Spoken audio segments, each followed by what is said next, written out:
আমরা গত পর্বে শুনেছিলাম কিরণকে দৌড়ে আসতে দেখল দীপু। দীপু যখন লক্ষ্মীদের চিঠি দিয়ে বাড়ি আসছিল, হঠাৎ দেখল কিরণ দৌড়ে আসছে, আর সামনে এসেই হাঁপাতে হাঁপাতে বললে, সর্বনাশ হয়েছে রে দীপু, নিশ্চয়ই কিরণের বাবা মারা গেছে। দীপঙ্কর হাঁ করে চেয়ে রইল কিরণের মুখের দিকে। কেন, কি হলো? কিরণের চোখ দিয়ে ঝরঝর করে জল পড়তে লাগলো। দীপঙ্কর বললে, তোর বাবা মারা গেছে নাকি? কখন? কিরণ বললে, না রে, খবরের কাগজে বেরিয়েছে সিআর দাস মারা গেছে। কি হবে? সিআর দাস মারা গেছে? কি হবে? কিরণ যে বড় আশা করেছিল সিআর দাস দেশের রাজা হবে। কি হবে তাহলে? কিরণের মুখটা যেন শুকিয়ে গেছে। কিরণ বোবার মতো দীপঙ্করের দিকে চেয়ে রইল। কিরণ বললে, সাধুটা যে বলেছিল সিআর দাস রাজা হবে দেশের। দীপঙ্কর কি উত্তর দেবে বুঝতে পারলে না। সেও হাঁ করে চেয়ে রইল কিরণের মুখের দিকে। সমস্ত পৃথিবী যেন হঠাৎ শূন্য হয়ে গেছে কিরণের চোখে। রাজাই যদি মরে যায়, তাহলে কি করে সকলের অবস্থা ভালো হবে? কি করে কিরণের বাবার অবস্থা ভালো হবে? তবে কি তাকে সারা জীবন পৈতে বিক্রি করতে হবে? সারা জীবন ভিক্ষে করতে হবে? তাহলে তাদের বাড়ি হবে কি করে? তাহলে দেশে স্বরাজ হবে কি করে? নমস্কার, আমরা শুনছি বিমল মিত্রের লেখা উপন্যাস কড়ি দিয়ে কিনলাম। আসুন শুনে নি আজকের পর্বে কি আছে। নতুন শ্রোতা বন্ধুদের জন্য অনুরোধ রইল, ভালো লাগলে চ্যানেলটিকে সাবস্ক্রাইব করে পাশে থাকুন। হ্যাঁ, কমেন্ট করে জানান গল্পটি কেমন লাগছে। তাহলে আসুন শুনে নি আজকের পর্বটি। সেই দিন কিরণ যেন তার সমস্ত সমস্যার কোনো সমাধান না খুঁজে পেয়ে হতাশ হয়ে গিয়েছিল একেবারে।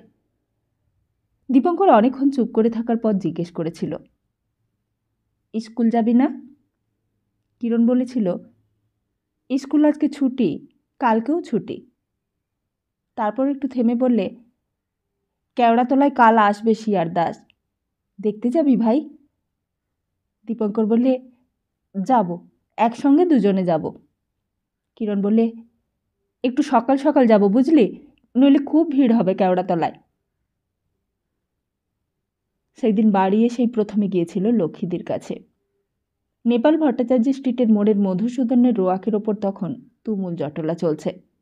খবরের কাগজখানা তখন মাটিতে লুটোচ্ছে, সব পড়া হয়ে গেছে। সবাই হাত পা নেড়ে তর্ক বাঁধিয়েছে। দীপঙ্কর 1 মিনিট দাঁড়ালো সেখানে। নানা বয়সের লোক। দুনি কাকাই হলো সকলের সেরা। দুনি কাকা বলছে, ও মরে গেছে বেশ হয়েছে, ওইসব চরকা ফরকা কেটে কী লাভ হতো ভাই? চরকা কেটে আয়ারল্যান্ড স্বাধীন হয়েছে নাকি চরকা কেটে আমেরিকা স্বাধীন হয়েছে? বল, বুঝিয়ে দে আমাকে। মধুসূদনের বর্দা বললে, ও গান্ধীরই সুবিধে হলো জানলেন দুনি কাকা, গান্ধীর কথা প্রোটেস্ট করবার মতো আর লোক রইল না কেউ। পঞ্চুদাও দাঁড়িয়েছিল, বললে, ওসব গান্ধী ফান্দির কমও নয় বুঝলে হে, ছিল একটা বাঙালি, সেও চলে গেল। এখন বুঝতে পারছেন না আপনারা, পরে বুঝবেন, দাঁত থাকতে দাঁতের মর্যাদা বোঝে না লোকে। ছনেদাও দাঁড়িয়েছিল একপাশে, সে বললে, এখন ওই জে.এম. সেনগুপ্তই ভরসা, আমাদের সবেধন নীলমণি। পঞ্চাদা কথাটা লুফে নিলে, বললে, আরে রাগ, কার সঙ্গে কার তুলনা, সে কথাই বলে না, হাতি ঘোড়া গেল তল। মধুসূদনের বর্দা এক ফাঁকে বললে, দেখাই যাক আমাদের সুভাষ বোসটা কি করে। দুনি কাকা সব জানতা মানুষ, তার এক একটা কথার ফুকারে তাবড় তাবড় লোক নস্যাৎ হয়ে যায়। দুনি কাকা গোটা পৃথিবীটাকে তুড়ি দিয়ে উড়িয়ে দিতে ওস্তাদ, এক ব্রিটিশ গভর্নমেন্ট ছাড়া। সেই দুনি কাকা বললে, ওরে যার নাম আরশোলা তারই নাম ছাড়পোকা, ও তোদের সুভাষ বসি বল আর জে.এম. সেনগুপ্তই বল, এক একটা টিপুনিতেই সব কুপোকাত। দীপঙ্কর কিছুই বুঝছিল না এইসব কথার। এইরকম আলোচনা তো বরাবরই হয়, বরাবরই হয়েছে। কিন্তু শিয়ার দাস মারা গেছেন, কই কেউ তো কাঁদছে না, কেউ তো কিরণের মতো শোকে মুহ্যমান হয়ে পড়েনি। কেমন যেন অবাক হয়ে গিয়েছিল দীপঙ্কর সেই দিন। চলেই আসছিল দীপঙ্কর সেখান থেকে, হঠাৎ ছোনেদা ডাকলে, আয় দীপু, শোন তো, শোন এদিকে। দীপঙ্কর কাছে যেতেই ছোনেদা বললে, এই তোদের বাড়িতে কারা ভাড়াটা এসেছে রে? দীপঙ্কর বললে, লক্ষ্মীদিরা। লক্ষ্মীদি? ও, ওই যে মেয়েটা গাড়ি করে স্কুলে যায়, ইউনাইটেড মিশনারিতে পড়ে, তা দেখেছি বটে আসতে যেতে। তা ওর বাবা কি করে, শচীনবাবু কি করে? দীপঙ্কর বললে, শচীনবাবু তো লক্ষ্মী দিদির বাবা নয়, ওর কাকা। ওর বাবা বর্মায় কাঠের কারবার করে, ওরা খুব বড় লোক। তা ওর কাকা কি করে তুই জানিস? দীপঙ্কর বললে, আপিসে চাকরি করে। ছোনিদা আবার জিজ্ঞেস করলে, কিসের অফিস? দীপঙ্কর বললে, তা জানি না। দুনি কাকা ছোনিদাকে জিজ্ঞেস করলে, তুই ঠিক জানিস? ছোনিদা বললে, আরে আমি দেখেছি যে, আমি নিজের চোখে দেখেছি দুনি কাকা। তারপর সবাই মিলে কী সব গুজগুজ করতে লাগলো কাকাবাবুর কথা নিয়ে। দীপঙ্কর কিছুই বুঝতে পারলে না। তার কেবল মনে হলো, কই কেউ তো শিয়ার দাসের মৃত্যু নিয়ে মাথা ঘামাচ্ছে না, সবাই তো ঠিক সেই রকম আগেকার মতোই আড্ডা দিচ্ছে, কোথাও কিচ্ছু বদলায়নি তো। দীপঙ্কর এসেই লক্ষ্মীদের বাড়িতে ঢুকল। নিচের বারান্দায় বসে কাকিমা কুটনো করতে বসেছেন। স্নান করা হয়ে গেছে, ভিজে চুল এলো করে পিঠে ছড়িয়ে দিয়েছেন। দীপঙ্কর সামনে গিয়ে বললে, কাকিমা, লক্ষ্মীদি কোথায়? কাকিমা বললেন, ওপরে পড়ছে, দেখবে যাও। শুনেছেন কাকিমা, শিয়ার দাস মারা গেছেন। কোথায়? কাকিমা অন্যমনস্ক হয়ে জিজ্ঞেস করলে। দীপঙ্কর বললে, দার্জিলিংয়ে। কালকে যা ভিড় হবে না কেওড়াতলায়। কাকিমা যেমন তরকারি করছিলেন তেমনি করতে লাগলেন। দীপঙ্কর কত কথা বলে গেল, কোনো কথাই যেন কানে গেল না কাকিমার। কাকিমা ঠাকুরকে কালিয়ার কটা আলু লাগবে বুঝিয়ে দিতে লাগলেন। আশ্চর্য, এরা কি কেউ একবার ভাবছে না কত বড় সর্বনাশ হয়ে গেল বাঙালিদের? আশ্চর্য, তা আশ্চর্যই বটে। দীপঙ্কর সোজা সিঁড়ি দিয়ে ওপরে উঠে গেল। ওপরে কোণের সেই ঘরটায় কাকাবাবু তখন এক মনে খবরের কাগজ পড়ছেন, খুব মনোযোগ দিয়ে পড়ছেন। দীপঙ্করের পায়ের শব্দ পেলেন না। দীপঙ্কর একেবারে সামনে গিয়ে ডাকলে, কাকাবাবু। কাকাবাবু এতক্ষণে মুখ তুললেন, বললেন, ও দীপুবাবু, বলেই আবার খবরের কাগজে মন দিলেন।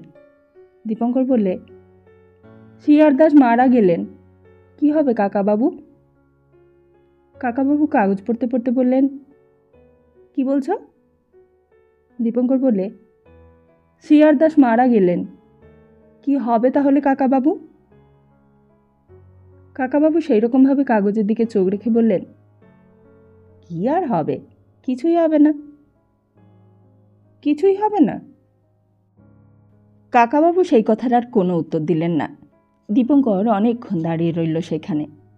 দেখলে বড় বড় অক্ষরে কাগজের ওপর লেখা রয়েছে, Deshbandhu passes away, a bolt from the blue. আর চারদিকে একটা মোটা কালো লাইন টানা রয়েছে, মধ্যেখানে একটা ছবি দেশবন্ধুর। দীপঙ্কর অনেকক্ষণ ধরে দেখছিল ছবিখানার দিকে। চাদর গায়ে, খদ্দরের চাদর, মাথার উপর একটি তাল গাছের পাতার খানিকটা দেখা যাচ্ছে। কি আশ্চর্য, কেউ কিছুই বলছে না। এরা সবাই কিছু বলছে না কেন? শিয়ার দাস মারা গেলে কিছুই আসবে যাবে না, কারোর কিছু ক্ষতি হবে না। তাহলে প্রাণমথবাবু কেন বারবার শিয়ার দাসের কথা বলতেন? আর কিরণ বা কেন এমন করে কেঁদে ফেললে? তাহলে লক্ষ্মীদি অন্তত নিশ্চয়ই এতক্ষণে কাঁদছে। লক্ষ্মীদির ঘরটায় উঁকি মেরে দেখলে দীপঙ্কর নিজের পড়া টেবিলে বসে একটা ছবি দেখছে। দীপঙ্করের দিকে পেছন ফিরে বসে আছে। দীপঙ্কর লক্ষ্মীদির ঘরে ঢুকল, আস্তে আস্তে কাছে গেল, ছবিটার দিকে চেয়ে দেখলে আশ্চর্য, সেই লোকটা ছবি, ওই যে লোকটাকে রোজ চিঠি দিয়ে আসে দীপঙ্কর। দীপঙ্করের পায়ের আওয়াজ পেতে লক্ষ্মীদি চমকে উঠেছে। তাড়াতাড়ি হাতে ছবিটা শাড়ির তলায় লুকিয়ে নিলে। বলে, কিরে দীপু, চিঠিটা দিয়েছিস? দীপঙ্কর কি বলবে ভেবে পেলে না। একটু থেমে বললে, লক্ষ্মীদি, শিয়ার দাস মারা গেছেন, শুনেছ? লক্ষ্মীদি অবাক হয়ে চাইলে দীপঙ্করের মুখের দিকে। তারপর বললে, শুনেছি, কিন্তু চিঠিটা দিয়েছিলি তো ঠিক? দীপঙ্কর বললে, দিয়েছি। তারপর একটু থেমে বললে, আচ্ছা লক্ষ্মীদি, এই যে শিয়ার দাস মারা গেলেন, এতে কিছু হবে না? কি হবে? দীপঙ্কর বললে, এত বড় লোক মারা গেলেন, আর কিছুই হবে না? লক্ষ্মীদি অন্যমনস্কের মতো বললে, কি আর হবে, সবাই তো একদিন মারাই যাবে। কথাটা দীপঙ্করের ভালো লাগলো না। সবাইয়ের সঙ্গে কি শিয়ার দাসের তুলনা? শিয়ার দাস কি আর সকলের সঙ্গে সমান? কেমন যেন ভালো লাগলো না লক্ষ্মীদির কথাটা। কেউই বুঝছে না কি সর্বনাশটা ঘটে গেল। পঞ্চাদা ঠিকই বলেছে, দাঁত থাকতে দাঁতের মর্যাদা কেউ বোঝে না। চলেই আসছিল দীপঙ্কর ঘর থেকে।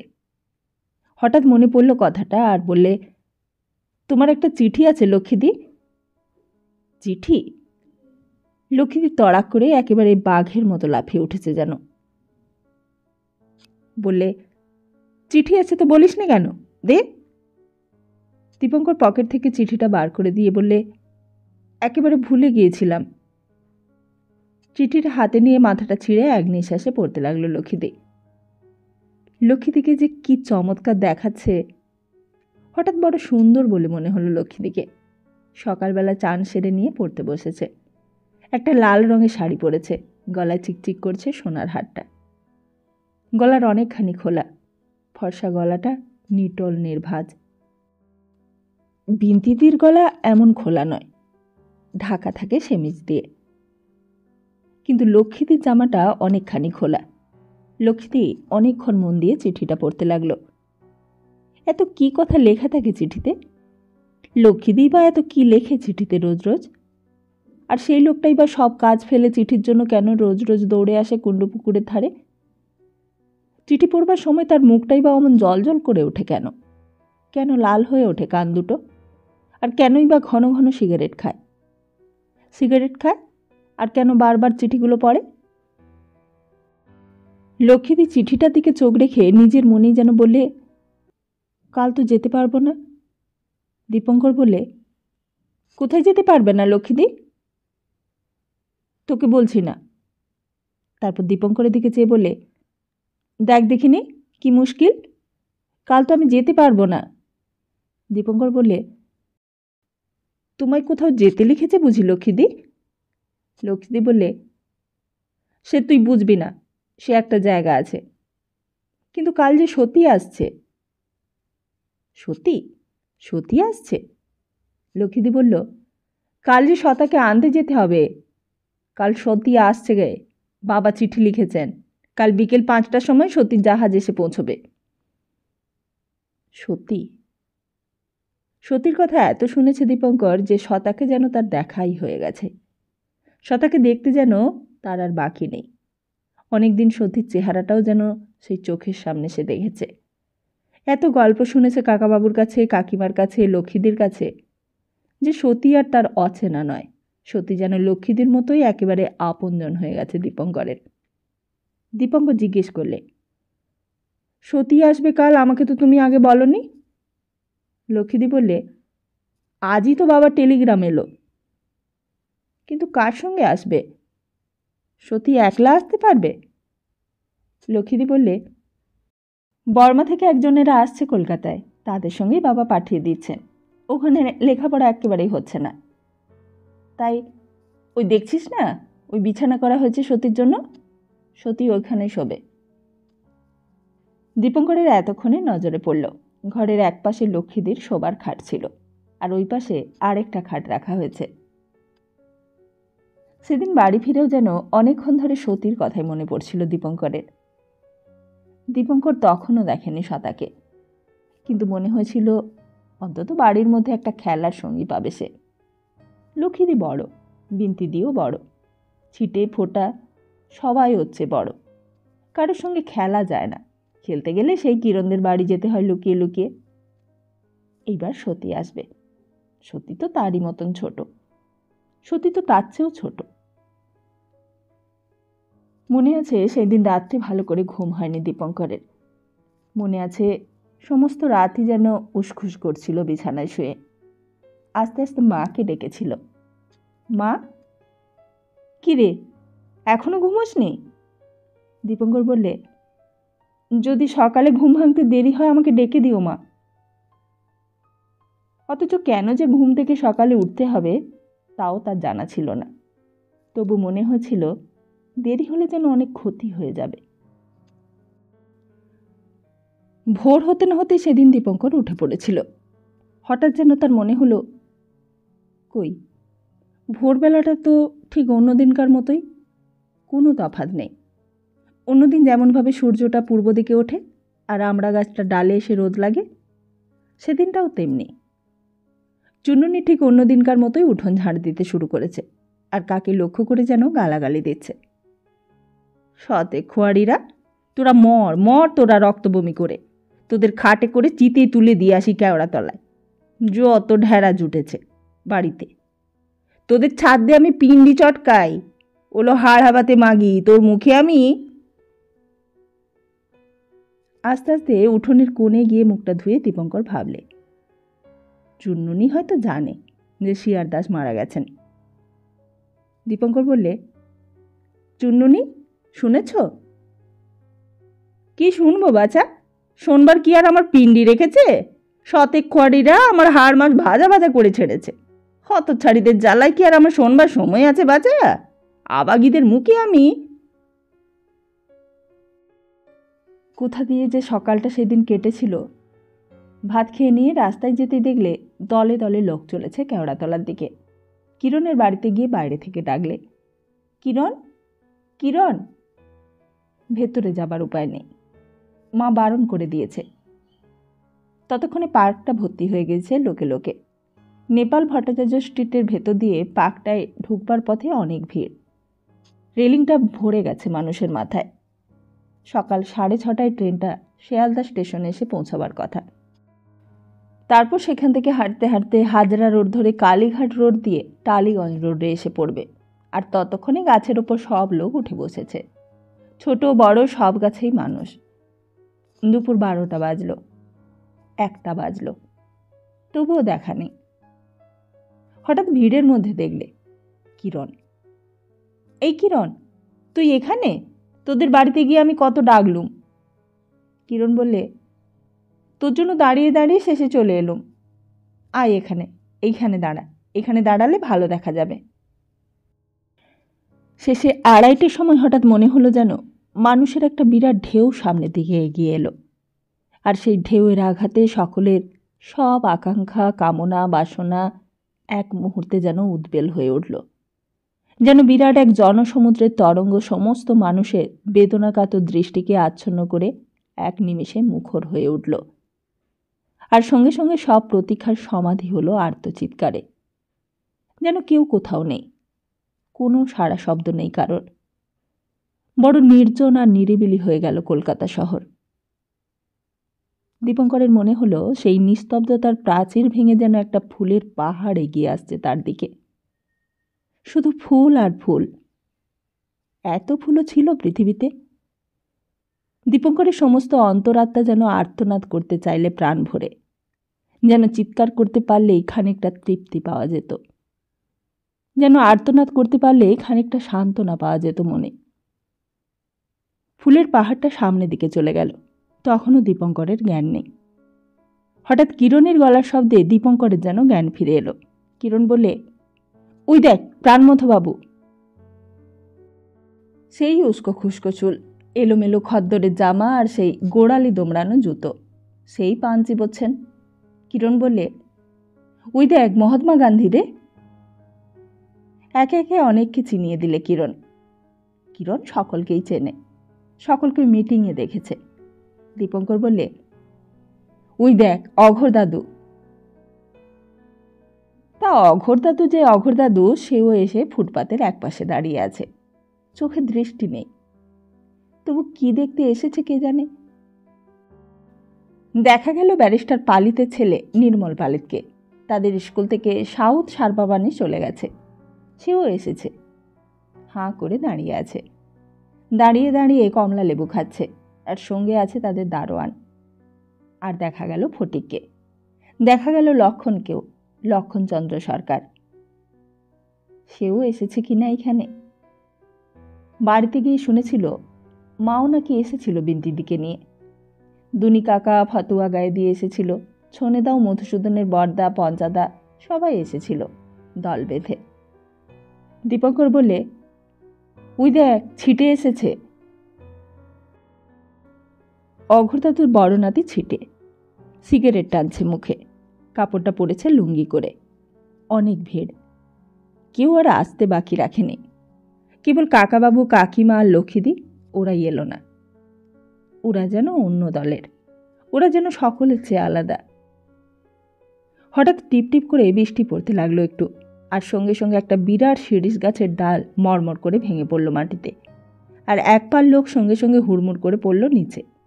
আর সঙ্গে সঙ্গেই হই হল্লা উঠল চারিদিক থেকে, বল হরি হরি বল। সকাল থেকে সমস্ত দিনটা কেমন শোকাচ্ছন্ন হয়ে কাটল, যেন যেন সমস্ত কলকাতার সমস্ত লোকের আত্মীয় বিয়োগ হয়ে গেছে। এখন আর সেদিনটার কথা কারোর মনে নেই, সবাই ভুলে গেছে। সব কথা কি মানুষ মনে রাখতে পারে? কিন্তু সমস্ত রাত সেদিন দীপঙ্করের ঘুম হয়নি। সেদিন মনটা কেমন খারাপ হয়ে গিয়েছিল। বাড়ি ফিরে গিয়েও যেন ভালো লাগেনি কিছুই। কিরণ রাস্তায় ফেরবার সময় বলেছিল, চল দীপু, সেই সাধুটার কাছে যাই, জিজ্ঞেস করে আসি বেটাকে। শ্মশান থেকে ফিরে কিরণের সঙ্গে দীপঙ্কর সেদিন সোজা গিয়েছিল সোনার কার্তিকের ঘাটে সাধুর কাছে। কেন এমন হলো? শিয়ারদাসী যদি মারা গেল তাহলে কি হবে?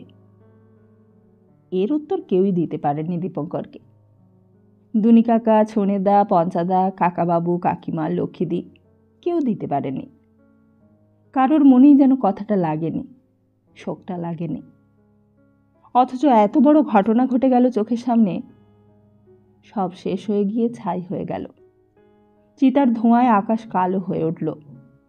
এত লোক, এত লোকের শোক কি তবে অর্থহীন? দীপঙ্কর জিজ্ঞেস করলে, সুভাষ বোস এলো না কেন রে কিরণ? কিরণ বলে, সুভাষ বোস তো জেলে, তুই জানিস না? দীপঙ্কর জিজ্ঞেস করলে, তাহলে কি হবে ভাই? কিরণ বলে, চল না সাধুটাকে গিয়ে জিজ্ঞেস করি সেটা। পাথরপটি পেরিয়ে মন্দিরের মুখোমুখি সোনার কার্তিকের ঘাটে যাবার রাস্তা। দুই পাশে ডালার দোকান, পাণ্ডাদের যাত্রী নিবাস। পাথরে বাঁধানো রাস্তাটা। একটু আগে অল্প অল্প বৃষ্টি হয়ে গেছে। কিরণ সোজা টেনে নিয়ে চলল পশ্চিম দিকে, আর পশ্চিম দিকেই গঙ্গা, গঙ্গার ওপারেই সোনার কার্তিকের ঘাট। কিরণ একটা গলি দিয়ে বাঁ দিকে ঢুকল। কিরণ বললে, সাধুর কাছে গিয়ে সাধুর পায়ে হাত দিয়ে নমস্কার করবি, জানলি? কেন? কেন আবার? তাহলে সাধু খুশি হবে। নমস্কার করলে কে না খুশি হয়? ওরাও তো মানুষ রে, নমস্কার করতে দোষ কি তোর? তাতে তো পয়সা লাগবে না। তারপর কিরণ একটু থেমে বললে, পয়সাটাই হলো আসল, জানিস দীপু। সে সাধুই হোক আর সাধু নাই হোক। কিন্তু আমার কাছে তো পয়সা নেই। কিরণ বললে, আমার কাছেও পয়সা নেই। পয়সা দিতে হলে সাধুর কাছে কেন আসবো? পয়সা লাগবে না বলেই তো সাধুর কাছে আসি। কিন্তু তাহলে তাহলে ওরা খাবে কি? কি খেয়ে বাঁচবে? কিরণ বললে, সে পয়সা দেবার লোক অনেক আছে, তারা সাধুদের খাওয়াতে পারলে বেঁচে যায়। কিন্তু এই সাধুটা সেরকম নয়। এ শুধু গাঁজা খায়। ওই হিমালয়ের সাধু কি না, আর কিছুই খায় না। কিন্তু ঘাটের সামনে গিয়ে কিরণ থমকে গেল। কিছুক্ষণ কোনো কথাই সে বলতে পারলে না। তারপর বলে, এই রে, বোধহয় আবার হিমালয়ে চলে গেছে। তাহলে কিরণ বলে, না, আমাদের কপালটাই খারাপ। কয়েকদিন পৈতে বিক্রি করতে গিয়েছিলাম ভবানীপুরে, এদিকটা আসতে পারিনি, নইলে ঠিক টের পেতাম। আবার ফিরতে হলো, আবার পাথরপটি দিয়ে বাড়ির দিকে আসতে হবে। কিরণ নেপাল ভট্টাচার্যের স্ট্রিটের ভেতর ঢুকে পড়ল, আর দীপঙ্কর গিয়ে ঢুকল সোজা লক্ষ্মীদির বাড়ির মধ্যে। সতী এসেছে নাকি? সতীর তো আসবার কথা ছিল, সেই লক্ষ্মীদির বোন আজই তো আসবার কথা, লক্ষ্মীদি বলেছিল। রান্নাঘরের ভেতরে উনুনে আগুন দেয়া হয়েছে, এক তাল আটা নিয়ে মাখছে ঠাকুর। রঘু সব ঘর ঝাড় দিচ্ছে। দীপঙ্কর সিঁড়ি দিয়ে উপরে উঠল। নতুন একটা খাট পাতা হয়েছিল সতীর জন্য। সতী আর লক্ষ্মীদি এক ঘরেই শোবে। সিঁড়ির মুখেই লক্ষ্মীদির সঙ্গে দেখা। লক্ষ্মীদি নিচে নামছিল, দীপঙ্করকে দেখেই বললে, কিরে দীপু, কিরে, এরকম চেহারা হয়েছে কেন তোর? দীপঙ্কর বললে, শ্মশানে গিয়েছিলুম, আজকে শিয়ারদাস মারা গেল কি না। ও, আমরাও তো এখন আসছি। কোথা থেকে? লক্ষ্মীদি বললে, সদাকে আনতে গিয়েছিলুম। দীপঙ্করের বুকটা কেমন যেন দুলে উঠল। বললে, সতী এসেছে নাকি? কই দেখি, কিরকম দেখতে দেখি। লক্ষ্মীদি হেসে বললে, না রে, আসেনি, জাহাজ ছাড়েনি সেখান থেকে। খুব ঝড় হয়েছিল কি না। দীপঙ্কর যেন হতাশ হলো কথাটা শুনে। তবু খানিক্ষণ দাঁড়িয়ে রইল সেখানে, যেন অনেক আশা করেছিল সে। অথচ কিসের যে আশা, কেন যে আশা, আর সত্যি তার কে, তার কোনো ঠিক নেই। লক্ষ্মীদি নিচে নামতে লাগলো, দীপঙ্করও নিচে নামতে লাগলো পেছন পেছন। পেছন থেকে হঠাৎ দীপঙ্কর বললে, আচ্ছা লক্ষ্মীদি, কিরে, কি বলছিস?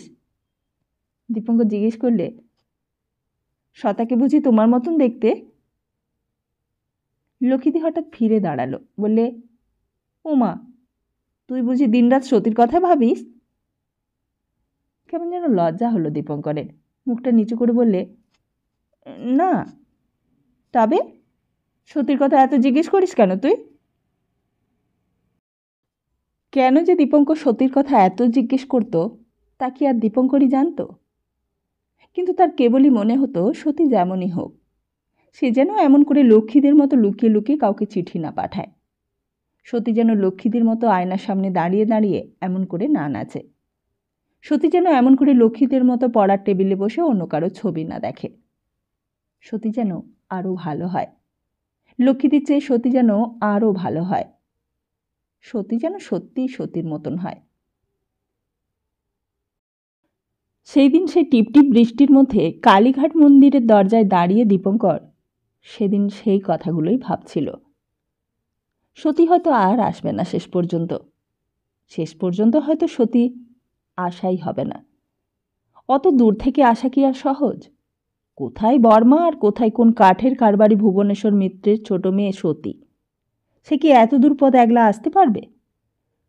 আর যদি আসে, এমন করে যেন চিঠি না পাঠায় তার হাত দিয়ে, সেও যেন দীপঙ্করকে এত কষ্ট না দেয়, এমন করে চিঠির জন্য ভোরবেলা বৃষ্টিতে না ভেজয়।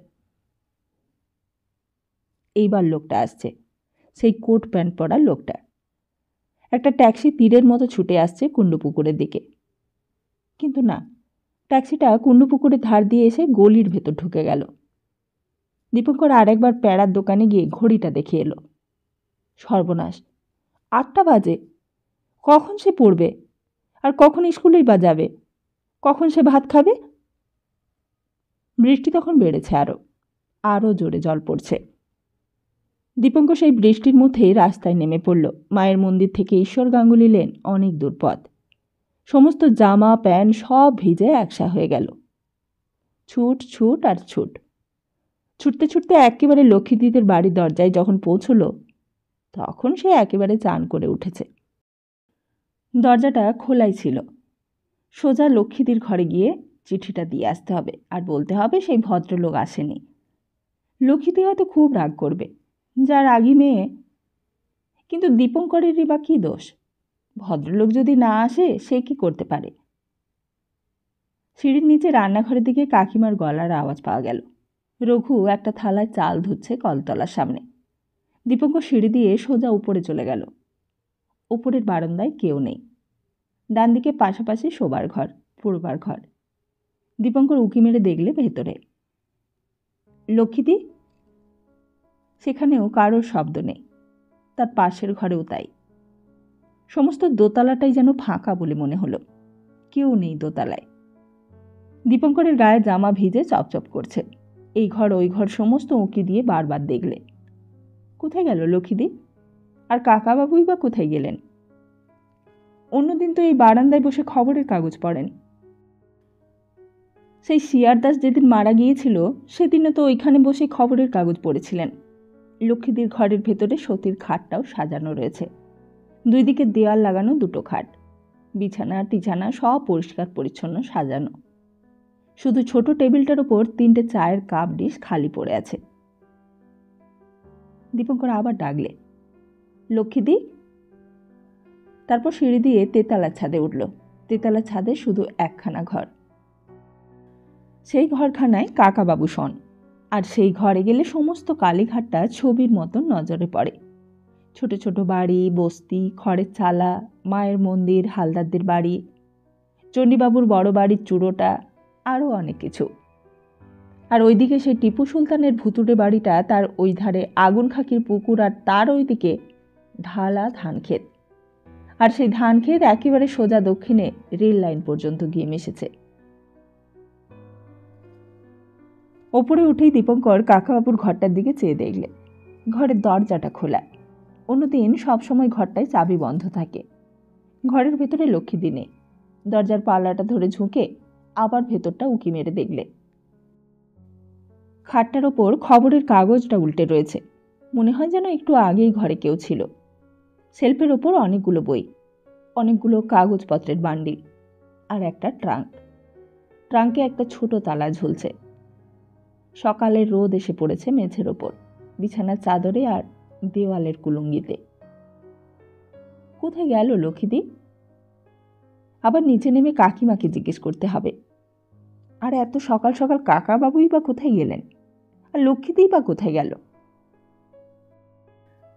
হঠাৎ মনে হলো ছাদের উত্তর পূর্ব কোণে লক্ষ্মীদি দাঁড়িয়ে আছে, দীপঙ্করের দিকে পেছন ফেরা। কাকাবাবু দূরবীনটা চোখে দিয়ে অনেক দূরে কি যেন দেখছে। দীপঙ্করকে দেখতে পায়নি। দীপঙ্কর আস্তে আস্তে কাছে গেল। তখনও দূরবীনে চোখ দিয়ে লক্ষ্মীদি একদৃষ্টে কি যেন দেখছিল। হঠাৎ দীপঙ্কর ডাকলে, লক্ষ্মীদি? লক্ষ্মীদি চমকে উঠেছে। চমকে পাশ ফিরে দীপঙ্করকে দেখে অবাক হয়ে গেছে। তুই তুই কখন এলি? দীপঙ্কর বললে, আমি অনেকক্ষণ এসেছি, সব জায়গায় তোমাকে খুঁজেছি। চিঠিটা দিয়েছিস? না, তিনি আসেননি। আসেননি কি রে? আসেনি মানে? তাহলে কাকে দিলি চিঠি? দীপঙ্কর বললে, কাউকেই দিইনি, এই নাও। লক্ষ্মীদি চিঠিটা নিয়ে একটু দেখে টুকরো টুকরো করে ছাদে ছড়িয়ে দিলে। দীপঙ্কর বললে, এই দেখো না, চিঠিটা নিয়ে 8টা পর্যন্ত দাঁড়িয়ে রইলুম, তবু কেউ এলো না। তা আর একটু দাঁড়ালি না কেন? আসবে না তো কোথায় যাবে? আমি তো অনেকক্ষণ দাঁড়িয়ে রইলুম, তারপর এমন বৃষ্টি এলো, এই দেখো না, বৃষ্টিতে একেবারে ভিজে গিয়েছি। লক্ষ্মীদি দেখলে দীপঙ্করের সর্বাঙ্গ ভেজা। বললে, বৃষ্টি তো তক্ষুনি থেমে গেল, একটু পরেই তো রোদ উঠল, আর একটু দাঁড়ালেই পারতিস। দীপঙ্কর বললে, এইবার থেকে তুমি একটু বলে দিও লক্ষ্মীদি, যেন ঠিক সময়ে আসে। দাঁড়িয়ে থাকতে থাকতে আমার পা ব্যথা হয়ে যায়। লক্ষ্মীদি বললে, অনেক দূর থেকে আসতে হয় কি না, তাই একটু দেরি হয়ে যায়, তাই এইবার আর দেরি হবে না, আমি বলে দেব। দীপঙ্কর একটু থেমে আবার জিজ্ঞেস করলে, এটা দূরবীন না লক্ষ্মীদি? হ্যাঁ, বাইনোকুলার। দেখা যায়? দেখবি? এই বলে লক্ষ্মীদি বাইনোকুলারটা দীপঙ্করের চোখে লাগিয়ে দিলে। তারপর বললে, দেখতে পাচ্ছিস? দীপঙ্কর দেখলে। কোথায় কত দূরের জিনিস যেন একেবারে হাতের কাছে, একেবারে যেন হাতের মুঠোয় এসে গেছে। সেই মায়ের মন্দির, নেপাল ভট্টাচার্য স্ট্রিট, কিরণদের টিনের চালা, পাথরপট্টির ফটিকদের বাড়ি, ধর্মদাস ট্রাস্ট মডেল স্কুল, কত পাশে। কত দূরের জিনিস সব হঠাৎ স্পষ্ট হয়ে উঠল দীপঙ্করের সামনে। হঠাৎ দীপঙ্কর দূরবীনটা লক্ষ্মীদির দিকে ফেরালো। লক্ষ্মীদিকে বরাবরই সে সামনাসামনি দেখে এসেছিল। দূরবীন দিয়ে লক্ষ্মীদিকে কেমন দেখায় সেটাই দেখবার ইচ্ছে হচ্ছিল। কি রে, আমাকে দেখছিস নাকি? দীপঙ্করের চোখের সামনে তখন সব ঝাপসা হয়ে গেছে। জিজ্ঞেস করলে, তোমাকে এত ঝাপসা দেখাচ্ছে কেন লক্ষ্মীদি? কিছুই তো দেখতে পাচ্ছি না। লক্ষ্মীদি হাসল, বললে, আমি যে কাছের মানুষ রে। তা কাছের মানুষকে ঝাপসা দেখাবে কেন? আমি তোমাকে দূরবীন দিয়ে দেখব না। এই বলে দূরবীনটা সরিয়ে নিলে চোখ থেকে। কেন রে? না না, বড় খারাপ দেখায় তোমাকে। তোমাকে যেন চেনাই যায় না। তা তো চেনাই যাবে না, দূরবীন তো দূরের মানুষকেই দেখবার জন্য। কাছে জিনিস দেখতে কি দূরবীন লাগে? কথাটা শুনে সেই অল্প বয়সে কেমন হতবাক হয়ে গিয়েছিল দীপঙ্কর। সত্যি তো, লক্ষ্মীদি তার কাছের মানুষ, একেবারে মনের কাছাকাছি। কাছের মানুষ না হলে কি লক্ষ্মীদি তার হাত দিয়ে চিঠি পাঠাতো? তাকে এত বিশ্বাস করত? আর তাছাড়া কাছের মানুষকে দূরবীন দিয়ে দেখতে গেলেই তো যত গণ্ডগোলের সূত্রপাত। কাছে এলেই যেন সব ঝাপসা হয়ে যায়, যেন বড় দূর দূর বলে মনে হয়। অথচ সেই লক্ষ্মীদি যখন দূরে চলে গিয়েছিল, যখন একেবারে নাগালের বাইরে, তখন মনে হয়েছিল লক্ষ্মীদিকে যেন আরও ভালো করে কাছে পেয়েছে, স্পষ্ট করে দেখতে পেয়েছে, আরও সহজ করে বুঝতে পেরেছে। দীপঙ্কর দূরবীনটা দিয়ে দিলে লক্ষ্মীদির হাতে, বলে, আমাকে দূরবীন দিয়ে দেখো না তুমি লক্ষ্মীদি। লক্ষ্মীদি হাসল, বলল, কেন রে? না না, আমাকে ঝাপসা দেখাবে। ঝাপসা দেখালে আমিই ঝাপসা দেখব, তাতে তোর কি? না, তাতে যে তুমি আমাকে চিনতে পারবে না। এই বলে আর দাঁড়ালো না দীপঙ্কর। যেন লক্ষ্মীদির সামনে আর দাঁড়িয়ে থাকতে লজ্জা হলো তার। তরতর করে সিঁড়ি দিয়ে নেমে একেবারে রাস্তায় এসে পড়ল। পাশের দরজা দিয়ে হয়তো নিজের বাড়িতেই ঢুকত, কিন্তু হঠাৎই থমকে দাঁড়ালো। ঈশ্বর গাঙ্গুলি লেনের গলিটার মুখে মনে হলো যেন কাদের একটা ট্যাক্সি দাঁড়িয়ে আছে। গলিতে আবার ট্যাক্সি এলো কাদের বাড়িতে? নতুন কোনো ভাড়াটে এলো নাকি? ভেতরে মেয়েরা বসে আছে, অনেক মালপত্র পেছনে বাঁধা। ট্যাক্সি থেকে কে একজন নেমে এসে বাড়ির নম্বরগুলো দেখতে দেখতে আসছিল। দীপঙ্করের কাছে এসে জিজ্ঞেস করলে, এই 19-1 বি কোন বাড়িটা রে? এইটাই তো। কাকে খুঁজছ? অঘোর ভট্টাচার্যের বাড়ি। হ্যাঁ হ্যাঁ, এই বাড়িটাই। এই বলে এগিয়ে গেল দীপঙ্কর ট্যাক্সির দিকে। পেছনের বসবার জায়গায় দুজন মেয়ে মানুষ বসেছিল। দীপঙ্করের চোখের সামনে যেন হঠাৎ বিদ্যুৎ খেলে গেল। সত্যি নয় তো? এই ছোকরা, মালগুলো ধরতে পারবি? এই বলে ভদ্রলোক নামলেন গাড়ি থেকে। গরমের কোট প্যান্ট পরা, বেশ বয়স হয়েছে। তারপর পেছনের মালগুলো ট্যাক্সিওয়ালা নামিয়ে দিলে। ফর্সা মেয়েটা ভেতর থেকে বললে, এত জায়গা থাকতে কোথায় বাড়ি নিয়েছে কাকাবাবু? আর জায়গা পেলে না? ভদ্রলোক আবার জিজ্ঞেস করলেন, 19-1 বি চিনিস তো তুই? দীপঙ্কর বললে, আগে হ্যাঁ। তাহলে এই মালগুলো ওটা তো বেশি ভারী নয়, একটা বিছানা আর একটা সুটকেস। মেয়েটি গাড়ি থেকে নামলো, বললে, আপনি না থাকলে বাড়ি খুঁজে পাওয়া যেত না। পরনের কাপড়টা আর মাথার চুলের খোপাটা ঠিক করে নিলে একবার। এই ধারের ওই ধারের বাড়িগুলো দেখতে লাগলো চোখ মেলে, যেন যেদিকেই চাইছে অবাক হয়ে যাচ্ছে। বলে, এই জায়গায় দিদি আছে কি করে তাই ভাবছি। ভদ্রলোক বললেন, এ কি আর তোমার বর্মা পেয়েছ? অত বড় বাগান, অত বড় সমুদ্র। তারপর হঠাৎ বললেন, ওরে হাঁ করে দাঁড়িয়ে আছিস কেন বাবা? মাথায় তোল, মাথায় তোল, বেশি ভারী নয়। তারপর আর বেশি কথা না বলে বিছানাটা দীপঙ্করের কাঁধে তুলে দিলেন। বললেন, পারবি তো? দীপঙ্কর কাঁধের ওপর বিছানাটা আর হাতে সুটকেসটা নিয়ে বললে, পারবো। দেখিস, যা রোগাপটকা চেহারা, পারলে হয়, ফেলে দিস না যেন বাবা। সামনে আগে আগে চলতে লাগলো দীপঙ্কর, আর পেছনে ভদ্রলোক আর মেয়েটি। দীপঙ্করের মনে হলো এ কেমন করে হলো? হঠাৎ কী যে হলো, সব ঘটনাটা কেমন বড় তাড়াতাড়ি ঘটে গেল, কিন্তু ভাববার কিছুই বলবার অবসর ছিল না। কাকাবাবুদের বাড়ি দরজা তখনও খোলাই ছিল। এই বাড়ি? দীপঙ্কর কাঁধ থেকে মালটা নামিয়ে বললে, হ্যাঁ। মেয়েটি বললে, কত নিবি তুই? দীপঙ্কর হতবাক হয়ে গেছে। একবার মেয়েটির মুখের দিকে চেয়ে দেখলে। এর কথা কি এতদিন শুনে এসেছে লক্ষ্মীদের কাছে? এটাই কি সত্যি? এরকম চেহারার কথাই তো শুনেছে, ঠিক এইরকমই ফর্সা কোকড়ানো চুল। ভদ্রলোক বললেন, 1 আনা পয়সা দিয়ে দাও ওকে। দীপঙ্কর বললে, না না, পয়সা দিতে হবে না। ভদ্রলোক বললেন, কেন? দুটো তো মাত্র হালকা জিনিস, ওর জন্য 4টে পয়সা কি কম হলো? 1 গোলা মাটি খুললেও 4টে পয়সা আসে না। বড় যে লবাব হয়ে গেছে সব একেবারে। ও তো আমি নিজেই বইয়ে আনতে পারতুম। মেয়েটি বললে, ওই 4 পয়সার বেশি আর দেব না, নে। হাত বাড়িয়ে পয়সা 4টে দিতে গেল মেয়েটি। দীপঙ্কর বললে, না।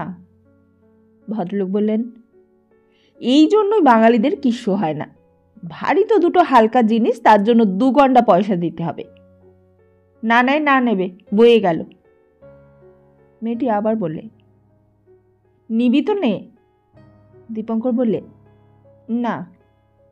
ভদ্রলোক বললেন, তুমি আর খোসামত করো না সতী, ও থাক। 4 পয়সাও কি করে উপায় করে আমি দেখি। দীপঙ্কর আস্তে আস্তে রাস্তায় বেরিয়ে এলো। আর একটু দাঁড়ালেই হয়তো ওরা দেখতে পেত। ভিজে জামার হাতটা দিয়ে চোখটা একবার মুছে নিলে। হঠাৎই গায়ে কি যেন একটা জিনিস এসে লাগলো। পেছন ফিরতেই দেখলে ভদ্রলোক 4টে পয়সা তার দিকে ছুড়ে দিয়েছেন, আর পয়সা 4টে তার গায়ে লেগে মাটিতে পড়ে ঝনঝন করে শব্দ হলো। দীপঙ্করের মনে হলো যেন তার অন্তরাত্মা হঠাৎ আর্তনাদ করে উঠল। তাহলে সে সত্যিও আর সকলের মতন হয়ে গেল? লক্ষ্মীদিও তাকে চকলেট দিয়েছিল, সত্যিও কি লক্ষ্মীদের মতন? কোনো তফাৎ নেই? তাহলে সংসারে সবাই কি অঘোর দাদু?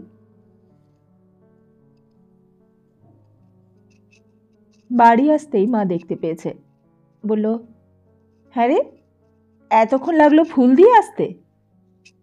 তারপর কাছে আসতে ভিজে জামাটা দেখে বললে, এই ভিজে জামা পরে কোথায় ছিলি এতক্ষণ? স্কুলে যাবি না? খোল খোল, ভিজে জামা খুলে ফেল। যদি জ্বর হয় তখন তো আমাকেই জ্বালাবি। তোকে আর ফুল দিয়ে আসতে হবে না, এবার থেকে আমি নিজেই যাব।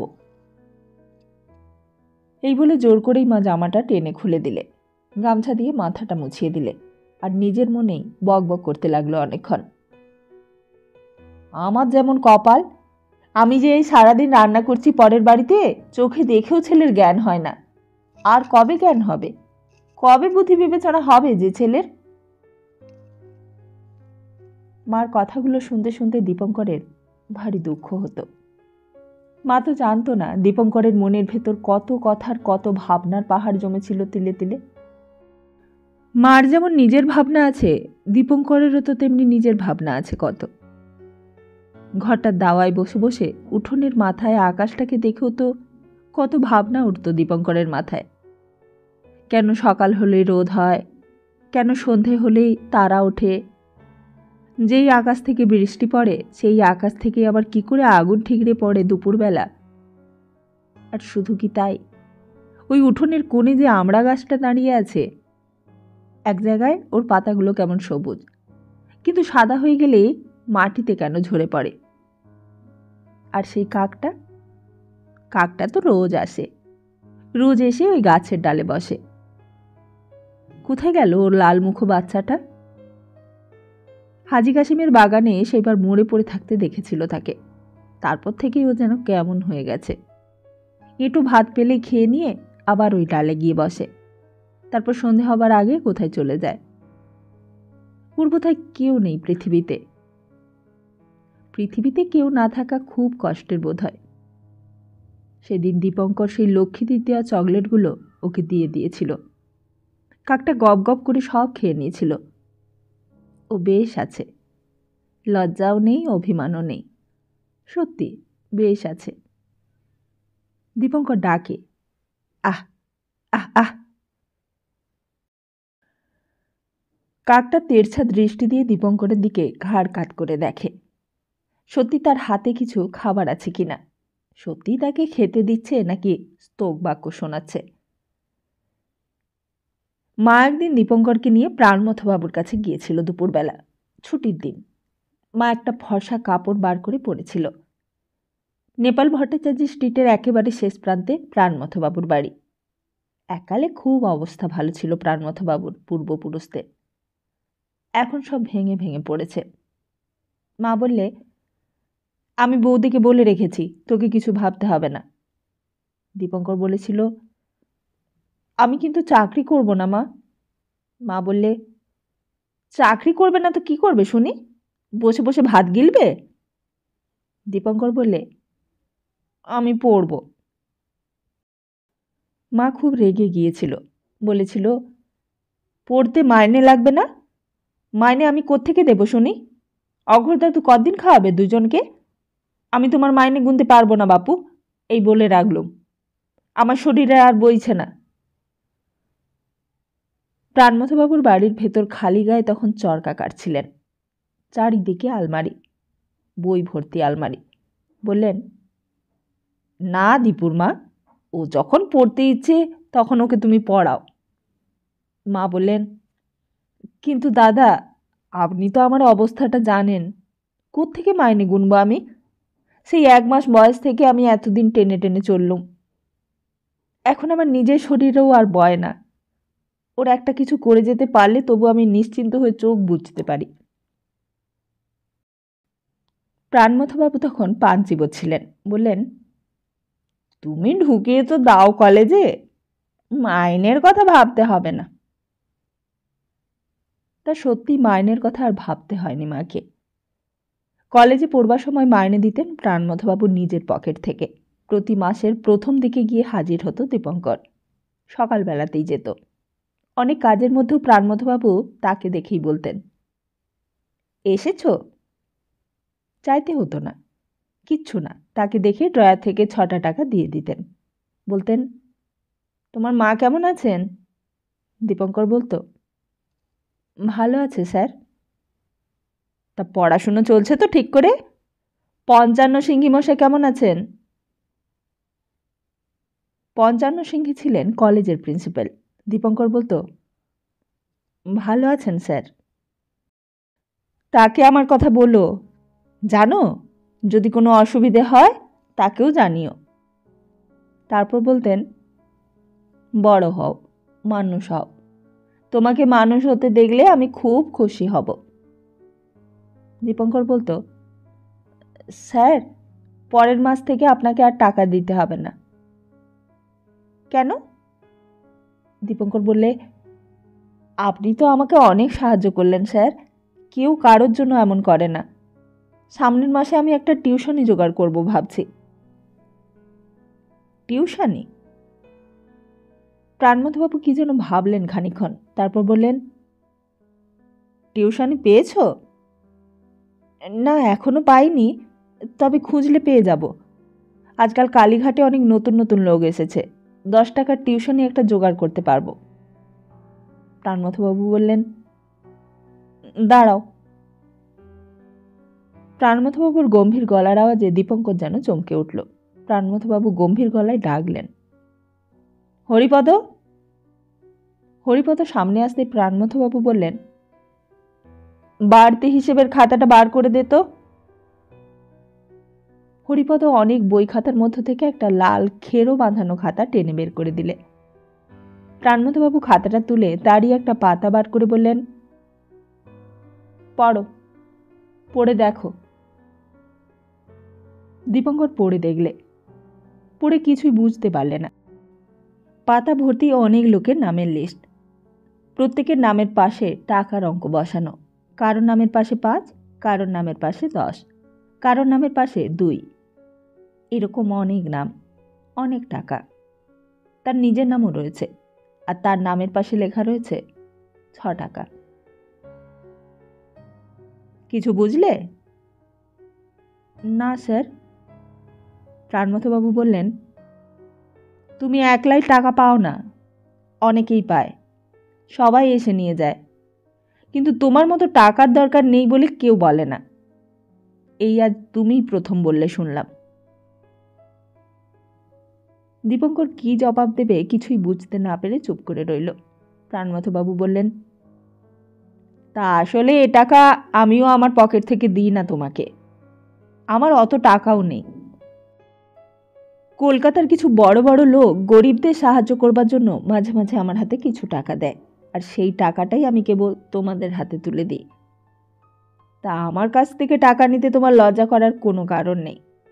যতদিন তোমার দরকার তুমি নিয়ে যেও, তারপর যেদিন আর দরকার হবে না সেদিন নিও না।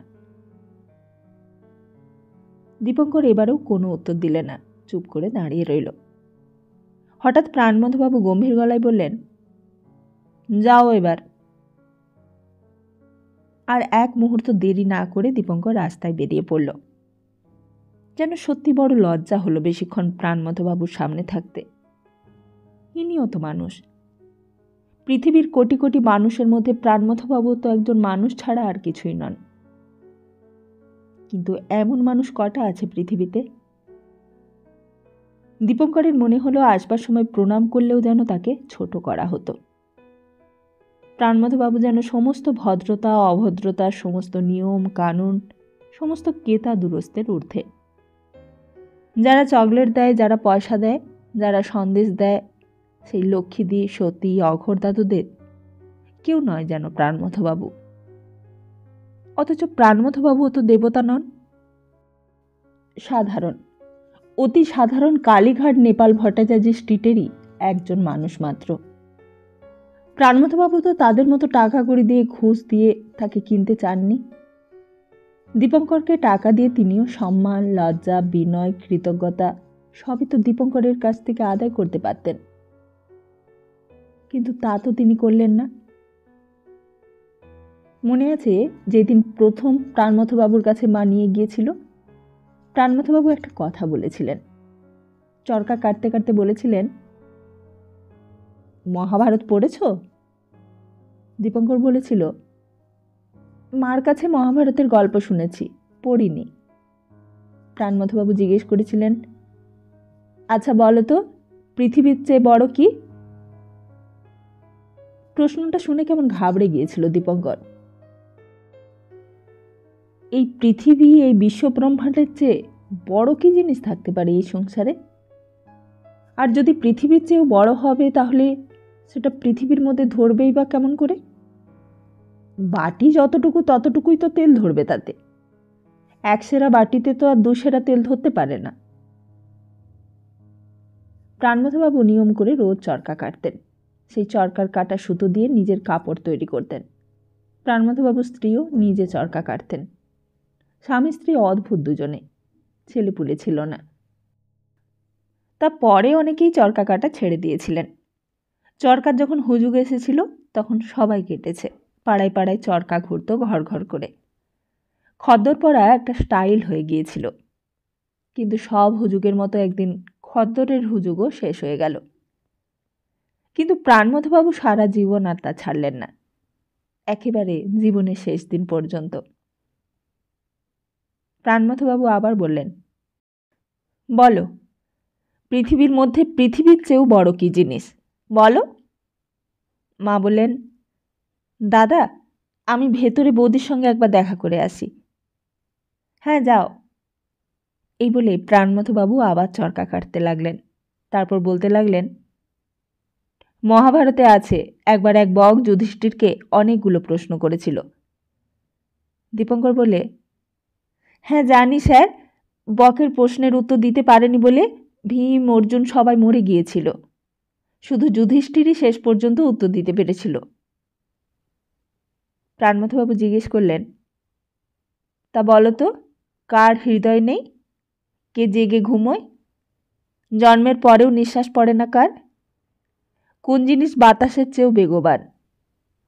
তৃণের চেয়েও কোন জিনিস অধিক? এই বলে পরপর অনেকগুলো প্রশ্ন করে গেলেন প্রাণনাথবাবু। দীপঙ্কর একটারও উত্তর দিতে পারেনি। প্রাণনাথবাবু বললেন, ভীম, অর্জুন, নকুল, সহদেব না হয় মহাভারত পড়েনি, তাই উত্তর দিতে পারেনি, কিন্তু আমরা তো মহাভারত পড়েছি, আমাদের উত্তরগুলো তো জানা উচিত। দীপঙ্কর এইবারেও চুপ করে রইল।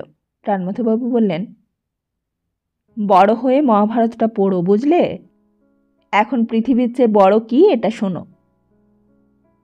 দীপঙ্কর চেয়েছিল প্রাণনাথবাবুর দিকে। প্রাণনাথবাবু চরকা থামিয়ে বললেন, পৃথিবীর চেয়েও বড় হলো জননী, বুঝলে? জননী, তোমার মা। হ্যাঁ, জননী। তোমার মার কথাই ভাবো না। তুমি জানোই না কত কষ্ট করে তোমার মা তোমাকে মানুষ করেছেন। প্রতিদানে কিছুই চাননি।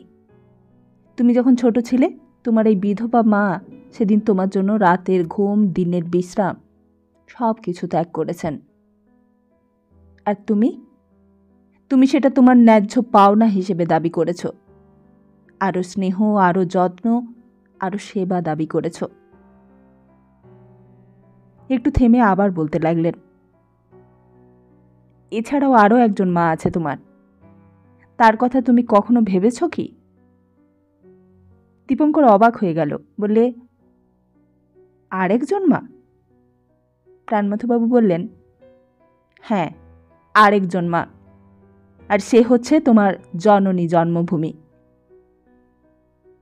বলতে বলতে যেন প্রাণনাথবাবুর গলার স্বর বন্ধ হয়ে এলো। উত্তরের হিমালয় থেকে কন্যাকুমারিকা পর্যন্ত যে মাতৃভূমি পায়ের তলায় প্রসারিত, যে মাতৃভূমি ক্ষুধায় অন্ন দেয়, রোগের ওষুধ দেয়, বস্ত্র, আশ্রয় সব দেয়, শীত, গ্রীষ্ম, বর্ষায়, হেমন্তে, শরতে, বসন্তে যে প্রতিপালন করে, সেই জননী জন্মভূমি যে পৃথিবীর চেয়েও বড়, তার মতন কে আছে পৃথিবীতে? বলতে বলতে প্রাণনাথবাবু থেমে গিয়ে আবার চরকা কাটতে লাগলেন। মা ভেতর থেকে হঠাৎ এসে ডাকলে, খোকা। দীপঙ্কর মার দিকে চাইলে। মা বললে, ভেতরে এসো, মামি মাকে প্রণাম করো। দীপঙ্কর উঠে ভেতরে গিয়ে দেখলে প্রাণনাথবাবুর স্ত্রী দাঁড়িয়ে আছেন। দুই পায়ের ধুলো মাথায় ঠেকিয়ে দীপঙ্কর প্রণাম করলে।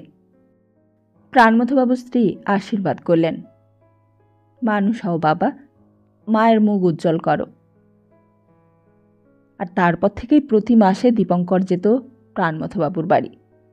প্রাণনাথবাবুর কাছে গেলে দীপঙ্কর যেন কেমন অন্যরকম হয়ে যেত। প্রাণনাথবাবু বলতেন, আমার বাড়িতে অনেক বই আছে, তোমার যদি পড়বার ইচ্ছে হয় কখনো, আমার এইখানে এসে পড়তে পারো। দেখবে বইয়ের মতন বন্ধু পৃথিবীতে আর নেই। বই কখনো বঞ্চনা করে না। মনে আছে সেদিন প্রাণনাথবাবুর বাড়ি থেকে বেরিয়ে মা বাড়ির দিকে চলে গিয়েছিল, আর দীপঙ্করকে তখন কলেজের দিকে যেতে হবে। ভর্তির ফর্ম নিয়ে এসে টাকা দিয়ে ভর্তি হতে হবে কলেজে। মা কত দিন থেকে 1 টাকা 2 টাকা করে জমাচ্ছে। এক একটি পয়সা মার কাছে অমূল্য জিনিস। সেই কাঠের বাক্সটার ভেতর এক একটি পয়সা রেখে মা জমাতো, আর পয়সা জমিয়ে টাকা করত। দীপঙ্কর যদি বলতো, একটা পয়সা দেবে মা? মা জিজ্ঞেস করতো, পয়সা কি করবি? দীপঙ্কর বলতো, চিনে বাদাম খাবো মা। মা বলতো, বড় হয়ে অনেক চিনে বাদাম খেতে পারবে বাবা, অনেক ঘুগনি দানা খেতে পারবে। এখন এই পয়সা তোমারই কাজের জন্য জমাচ্ছি। তোমার পেছনে কত টাকা খরচ হবে জানো? আর আমি তো এই পয়সা নিয়ে সঙ্গে যাব না বাবা। মা এক বিচিত্র উপায়েও পয়সা উপায় করত। পাড়ায় হয়তো কোনো বড়লোকের বাড়ির বউয়ের জন্য কাঁথা সেলাই করতে হবে, মাকে দিয়ে যেত ছেঁড়া কাপড়। মা হয়তো 2 আনা পয়সা পেত সেই কাঁথা সেলাই করে। আর শুধু কাঁথা সেলাই নয়, চিঠি লেখা, জামা সেলাই করা, মুড়ি ভাজা, কত লোকের কত রকমের কাজ করে দিত মা। আর তার বদলে 1টা কি 4টে পয়সা। সেই 4টে পয়সাই মা তুলে রাখত কাঠের বাক্সের মধ্যে। প্রাণ ধরে মা খরচ করতো না। মা ভাবত দীপুর জন্য থাকুক, দীপুর লেখাপড়ার খরচ আছে, দীপুর জামা কাপড়ের খরচ আছে, দীপুর কত খরচ আছে। সামনে কত বড় জীবন পড়ে আছে দীপুর। দীপু মানুষ হবে, দীপু বড় চাকরি করবে, দীপু আর 5 জনের একজন হবে। দীপুর জন্য মার ভাবনার অন্ত ছিল না। ঠিক হাজরা রোডের কাছে আসতে কিরণের সঙ্গে দেখা। চোখ মুখ বসে গেছে রোদ্দুরে। স্নান খাওয়া বোধহয় তখনও হয়নি। দীপঙ্করকে দেখে কিরণ এগিয়ে এলো। একগাল হেসে বললে, তোকেই খুঁজছিলুম দীপু। দীপঙ্করের কাছে এসে বললে, খুব সুখবর আছে রে একটা। দীপঙ্কর বললে, কি খবর?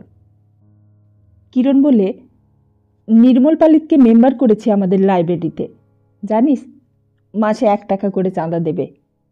আমাকে যেতে বলেছে।